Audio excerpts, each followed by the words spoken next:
पानी। हम सब जानते हैं कि हमारे शरीर का 70% हिस्सा इसी से बना है। ये जीवन का आधार है। लेकिन क्या कभी सोचा है कि पानी पीने का जो हमारा तरीका है, वो इससे अमृत की जगह हमारे ही शरीर के लिए एक तरह का जहर भी बना सकता है? सुनने में थोड़ा अजीब लगता है ना? तो चलिए आज इसी के पीछे का विज्ञान समझते हैं। हाँ, ये सवाल थोड़ा चौंकाने वाला तो है कि भाई गलत तरीके से पानी पीना जहर जैसा कैसे हो सकता है। पर यही आज की हमारी पड़ताल का बिल्कुल सेंटर पॉइंट है।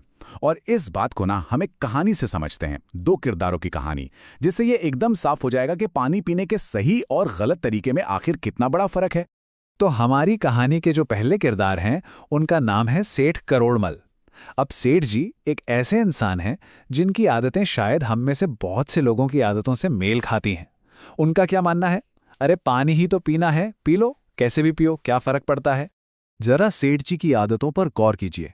वो हमेशा जल्दी में रहते हैं, तो क्या करते हैं, खड़े खड़े एक ही सांस में पूरा ग्लास पानी गट-गट करके पी जाते हैं। और सबसे बड़ी गलती जो बहुत लोग करते हैं, खाना खत्म हुआ नहीं कि ऊपर से पूरा ग्लास पानी घटक लिया। ये आदतें देखने में तो बहुत आम लगती हैं, लेकिन इनके जो नतीजे हैं वो काफी गंभीर हो सकते हैं। तो नतीजा ये है कि सेठ करोड़मल अक्सर जोड़ों के दर्द से परेशान रहते हैं, अपच की शिकायत करते हैं। होता क्या है कि उनके शरीर को पानी को ठीक से एब्जॉर्ब करने का, सोखने का मौका ही नहीं मिलता और सारा का सारा प्रेशर सीधा उनकी किडनी पर जाके पड़ता है। मतलब जो पानी फायदा करना चाहिए था, वही उनकी आदत की वजह से शरीर को नुकसान पहुंचा रहा है। अच्छा, ये तो हुई सेठ जी की बात। अब कहानी का दूसरा पहलू देखते हैं। तो मिलिए मास्टर दीनानाथ से। इनके पास एक खास रहस्य है, एक ऐसी कला जिसे वो कहते हैं पानी खाना। हाँ, सुनने में थोड़ा अजीब है पानी खाना, पर यकीन मानिए सारा राज इसी एक बात में छिपा है। मास्टर दीनानाथ का तरीका सेठ जी से एकदम उलट है। वो पानी पीने के लिए वक्त निकालते हैं, आराम से बैठते हैं और गिलास को एक ही बार में गटकने के बजाय बिल्कुल आराम से घूट घूट करके पीते हैं, जैसे कोई चाय पी रहा हो। वो पानी को जल्दबाजी में नहीं बल्कि शांति से ग्रहण करते हैं। तो देखिए, यहां पर दोनों तरीकों में जमीन आसमान का फर्क साफ नजर आता है। एक तरफ है सेठ करोड़मल का तरीका, पानी को गटकना, जो शरीर पर एक झटके की तरह, एक प्रहार की तरह काम करता है।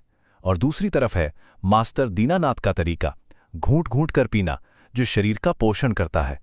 सोचिए, चीज एक ही है, पानी, लेकिन पीने के तरीके से उसके परिणाम कितने अलग हो जाते हैं। तो फिर मास्टर दीनानाथ का ये सिस्टम आखिर है क्या? बहुत ही आसान है, बस 3 सिंपल स्टेप्स। नंबर 1, बैठ जाएं। नंबर 2, घूंट घूंट करके पिएं, जल्दबाजी बिल्कुल नहीं। और नंबर 3, जो कि सबसे ज्यादा जरूरी है, हर घूंट के साथ पानी को थोड़ा मुंह में घुमाएं, ताकि हमारी जो लार है वो उसके साथ अच्छे से मिल जाए। ठीक है, तो कहानी तो हमने सुन ली, लेकिन सवाल यह है कि इसके पीछे का विज्ञान क्या है?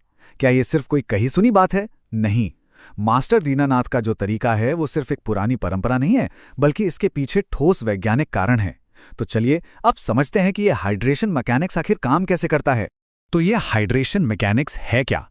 इसका सीधा सा मतलब ये है कि सिर्फ ये जरूरी नहीं कि कितना पानी पिया गया, बल्कि ये ज्यादा जरूरी है कि उसे कैसे पिया गया। यही तरीका तय करता है कि पानी शरीर में जाकर अमृत का काम करेगा या फिर नुकसान पहुंचाएगा। अब ये टेबल देखिए, ये एक्शन और उसके असर को बिल्कुल साफ साफ दिखाती है। जैसे खड़े होकर जब पानी पीते हैं तो वो सीधा जाकर हमारी किडनी पर एक शॉक की तरह लगता है, और तो और शरीर का जो इलेक्ट्रोलाइट बैलेंस है वो भी बिगड़ जाता है।